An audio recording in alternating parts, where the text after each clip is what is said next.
For more than 3 years, I have had the privilege of exploring and writing about haunted dwellings around the world. However, every time I discover a new story, I am fascinated by the peculiarities that make each home unique. Among all, one of the most fascinating and terrible is undoubtedly the Sallie house in Atchison, Kansas. The Sallie house is considered by many to be the most haunted house in the United States, if not the entire world. This sinister edifice has attracted the attention of paranormal scholars, the curious and skeptical. It is not uncommon to see people measuring electromagnetic fields in the garden or analyzing the surrounding soil and stones. This attention has turned the Sallie house into one of the main attractions of Atchison, Kansas, the protagonist of numerous television documentaries. Built in 1867, the house was purchased by businessman Michael C. Finney, who moved in with his wife and children. Among them, the youngest daughter, Sallie, began to behave strangely, talking about black people visiting her at night. Her father, a doctor, concerned about the family's reputation, speculated that she had neurological problems and considered sending her to a nursing home. An anonymous story, sent to the editorial staff of the American program A Haunting, sheds new light on the history of Sallie House. This witness tells of disturbing personal experiences: curtains catching fire by themselves, unexplained scratches and screams coming from the floor. According to him, Dr. Finney had had an affair with an African-American maid, which led to the birth of Sallie. When the child fell ill with appendicitis, the doctor refused to take her to the hospital to hide her illegitimate existence, and she died. The maid, furious, attacked the doctor, who killed her. It is said that Sallie's spirits and her mother still haunt the house, with her mother attacking visitors while Sallie tries to play with the children.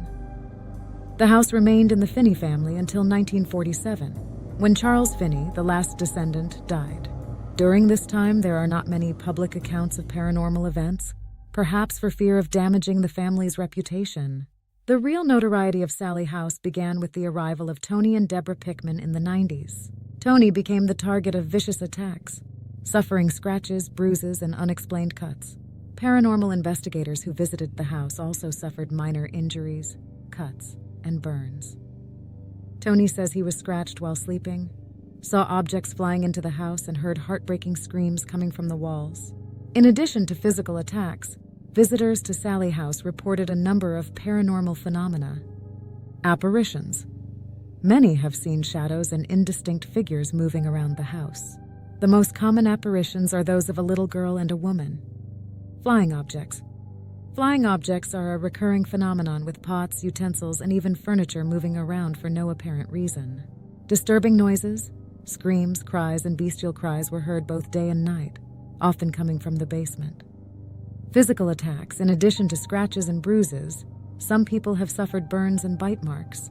The first major investigation was conducted in the 90s by the television program Sightings, which helped to increase the fame of the house. Over the years, psychics and researchers have used various tools, including Ouija boards, crystals, and pendulums, resulting in only disturbing aggressions and EVPs, electronic voice phenomena. The Kansas Paranormal Group has conducted numerous investigations, detecting the presence of two main spirits, that of little Sallie and that of a middle-aged woman, presumably Sallie's mother, responsible for the most violent attacks. The Sallie House continues to be a fascinating and disturbing enigma, perhaps the most haunted house in Kansas, if not the world. His story of tragic events and unexplained phenomena will continue to spark the imagination and curiosity of many for years to come.